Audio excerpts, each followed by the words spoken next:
Salut, et bienvenue sur la tribune du Real Madrid. Aujourd'hui, on va plonger dans un mercato brûlant. Rodri se rapproche du Real Madrid, un coup énorme qui pourrait tout changer au milieu de terrain.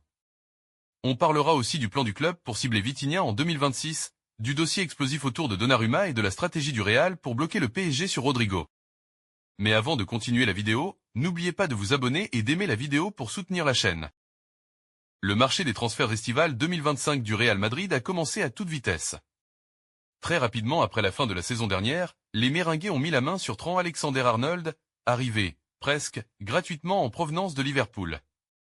Dans la foulée, Dean Huijsen est lui aussi arrivé afin de combler rapidement un manque dans le secteur défensif avant la Coupe du Monde des clubs. Puis Franco Mastantuono, acheté à River Plate mais qui ne peut faire son arrivée qu'à sa majorité, le 14 août prochain. Enfin, Alvaro Carra est venu compléter le recrutement madrilène afin de renforcer le couloir gauche. Mais les volontés de Xavi Alonso pour améliorer son effectif sont loin d'être assouvies. Le Basque a besoin d'un milieu de terrain de classe mondiale pour servir de point d'équilibre. Et le rêve de tout le monde à Madrid s'appelle Rodri. Sauf que Rodri était jusqu'à présent très loin de quitter Manchester City.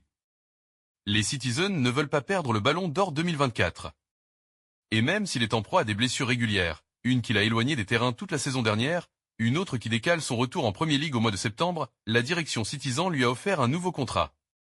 Mais AS révèle un problème. Rodri ne veut pas se presser et n'a pas encore pris de décision. En cause, le fait qu'il ait connaissance d'un intérêt poussé du Real Madrid envers lui. Le quotidien sportif espagnol va même plus loin en indiquant que ce qui semblait impossible il y a quelques mois, à savoir recruter Rodri, est en train de devenir une menace réelle pour Manchester City. Pour rappel, le Real Madrid a fait une évaluation plus que positive de Rodri. Né à Madrid, il est dans la fleur de l'âge et ses qualités font de lui le joueur idéal pour compléter l'entrejeu de Xavi Alonso. Maintenant, reste à savoir comment une telle éventualité pourrait arriver, étant donné que les Skiblus ont fixé un prix très élevé. En parallèle, le Real Madrid travaille évidemment sur d'autres pistes qui combleraient presque autant le bonheur de Xavi Alonso. On a notamment pu évoquer le cas Vitinha. Selon Marca, le Real Madrid envisage d'attaquer le PSG pour Vitinha à l'été 2026. Le milieu de terrain portugais aura acheté sa 4e saison parisienne. Le mercato 2025 n'est pas encore terminé que certains clubs ont déjà la tête à 2026. Notamment le Real Madrid, avec un nom bien précis en tête pour renforcer son entrejeu, Vitinha. Selon les informations révélées par Marca, les dirigeants madrilènes seraient prêts à dégainer une offre de 90 € pour tenter de convaincre le PSG de céder son milieu portugais. Une somme colossale, mais à la hauteur du nouveau statut qu'a acquis Vitinha depuis son arrivée à Paris. Recruté en 2022 en provenance du FC Porto, le joueur est devenu une pièce essentielle du dispositif de Luis Enrique. Sous les couleurs du PSG, Vitinha a franchi un cap énorme. Travailleur infatigable, technicien hors pair, il a su s'imposer comme l'un des moteurs du milieu parisien, notamment aux côtés de Joao Neves. Son influence sur le jeu du PSG a été déterminante dans les succès nationaux et européens du club ces dernières saisons.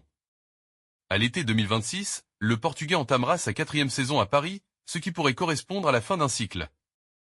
Un départ, s'il se concrétise, pourrait intervenir au sommet de sa carrière, avec l'opportunité d'un nouveau défi chez les champions d'Europe en titre. Le dossier Vitinha s'annonce bouillant. Avec une offre potentielle de 90 €, le Real Madrid envoie un message clair. Il veut frapper fort. Mais le PSG, qui a bâti son projet autour de joueurs jeunes et prometteurs comme Vitinha, n'entend pas se laisser faire. Reste à savoir si Luis Campos et Nasser Al-Khelaifi accepteront de céder leur maestro portugais, ou s'ils chercheront à le prolonger pour couper court à toute tentative madrilène. Le bras de fer ne fait que commencer, et il promet de faire couler beaucoup d'encre d'ici l'été 2026. Pendant ce temps, le Real vise un autre grand nom parisien. Le PSG pourrait encore voir l'un de ses cadres filer gratuitement vers Madrid. L'histoire d'amour entre Gianluigi Donnarumma et le PSG semble toucher à sa fin. Quelques semaines plus tôt, le portier italien nageait en plein bonheur après avoir soulevé la Ligue des Champions avec un rôle déterminant dans ce succès. Mais l'euphorie est retombée brutalement en ce mois d'août. L'arrivée de Lucas Chevalier bouleverse la hiérarchie dans les buts parisiens. L'Italien, sous contrat jusqu'en juin 2026, se retrouve menacé et pourrait même perdre sa place de numéro 1. En toile de fond, son refus de prolonger pèse lourd. Le mercato est passé sans qu'aucune proposition concrète ne vienne à lui, et la perspective de finir remplaçant à Paris cette saison devient de plus en plus réelle. Selon le média catalan Notici, la Casablanca surveille attentivement la situation du gardien. Dans la lignée des arrivées gratuites de Mbappé l'été dernier ou Arnold cet été, le club espagnol aimerait rééditer ce type d'opération avec Donnarumma en 2026. Si l'ancien Milanais reste inflexible et ne signe pas de nouveau bail au PSG, le Real se positionnera dès l'été prochain. Un préaccord pourrait déjà être signé dès l'hiver. Le profil du portier italien, ses performances et son palmarès en font un successeur crédible à Thibaut Courtois sur le court terme. Cependant, Florentino Pérez ne compte pas casser la tirelire pour autant. La prime à la signature ne sera pas faramineuse, et si la concurrence venait à surenchérir, Madrid se retirerait rapidement du dossier. Dans l'esprit du club, Donnarumma représente surtout une solution de rechange, un plan B en cas de défaillance ou d'indisponibilité prolongée de son titulaire. Une situation qui peut sembler paradoxale pour l'un des favoris au futur trophée Yashin, mais qui illustre bien la froideur du marché des gardiens au plus haut niveau. Pour l'heure, le champion d'Europe 2025 doit composer avec un avenir flou à Paris et un horizon madrilène encore incertain. De l'autre côté, la raison pour laquelle le Real a donné le 9 à Endrick et pas à Gonzalo révélée. Cette décision, qui suscite de nombreux débats parmi les supporters, n'aurait pas été prise à la légère. En effet, le club méringué a commandé une étude approfondie pour déterminer quel joueur serait le mieux placé pour endosser le numéro laissé vacant après le départ de Kylian Mbappé. Endrick, qui a rejoint le club en provenance du Brésil l'année dernière, sera donc le nouveau titulaire du numéro 9, succédant ainsi à des légendes comme Cristiano Ronaldo, Karim Benzema, et bien d'autres. De son côté, Gonzalo Garcia, issu de la Cantra madrilène, portera le numéro 16. Si la logique footballistique et sportive pouvait favoriser Gonzalo, il semble que le Real Madrid ait pris en compte d'autres facteurs pour son choix. Le club a effectivement commandé un rapport détaillé sur l'impact médiatique et marketing de cette décision. Ce rapport tenait compte de divers éléments, l'impact numérique des deux joueurs, leur présence sur les réseaux sociaux et l'attrait commercial de leur profil. L'étude a conclu qu'Endrick, en raison de son fort potentiel marketing, était le plus apte à porter le numéro 9. Ce choix s'inscrit aussi dans une stratégie visant à renforcer la présence du club en Amérique latine, et particulièrement au Brésil, un marché clé pour le Real. Le Brésil regorge de supporters du club madrilène, et l'attribution du 9 à un jeune prodige brésilien est vue comme un levier idéal pour capitaliser sur cette audience. La décision d'attribuer le numéro 9 à Endrick va donc au-delà du simple choix sportif. Pour Gonzalo, endosser le numéro 16 n'est pas une déception pour autant. Le jeune attaquant formé au club continue de bénéficier de la confiance du staff technique, et son potentiel reste énorme. Le Real Madrid a d'ailleurs annoncé dans la foulée la prolongation de son buteur jusqu'en 2030, preuve que la confiance à son égard est bien solide. Pendant ce temps, Kylian Mbappé vise un record de Cristiano Ronaldo cette saison. Kylian Mbappé a repris l'entraînement avec le Real Madrid lundi. Il a pu bénéficier de 3 semaines pleines de vacances, ce qui ne lui était pas arrivé depuis plus de 2 ans. L'attaquant était tellement usé mentalement et physiquement que le staff méringué lui a préconisé 10 jours de coupure totale, avant de faire 1h30 de travail quotidien. Selon l'équipe, il a scrupuleusement suivi ce programme puisqu'il est revenu très affûté. Les préparateurs physiques du staff de Xavi Alonso ont été impressionnés par sa forme. Pour la saison qui arrive, le natif de Bondy a plusieurs objectifs en tête, selon l'équipe. Au niveau collectif, il veut bien évidemment tout gagner. Au niveau individuel, il a pour ambition d'améliorer son association avec Vinicius Junior.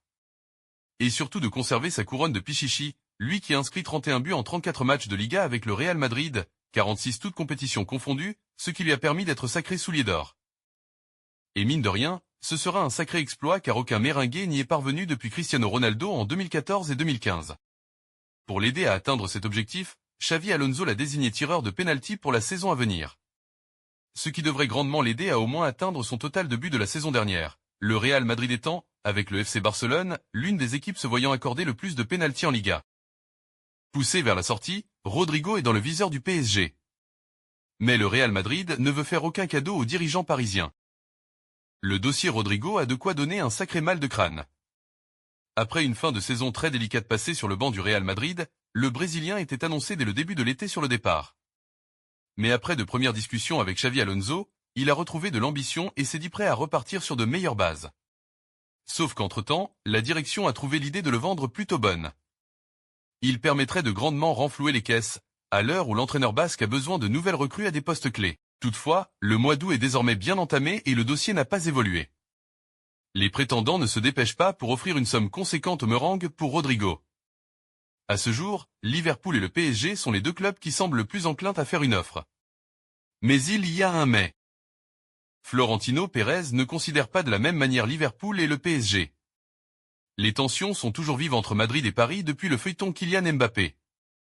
Et selon Defensa Central, le président madrilène ne compte pas leur faire de cadeau pour Rodrigo. Le média spécialisé indique en effet que le dirigeant a fixé un prix plus élevé, juste pour le club de Nasser Al-Khelaifi. En clair, le Real Madrid est prêt à négocier avec les Reds à partir de 80 millions d'euros, contre 100 pour le Paris Saint-Germain. Une différence de prix importante qui a de grandes chances de refroidir les ardeurs parisiennes. De toute façon, à ce jour, rien n'indique que la direction francilienne tentera sa chance.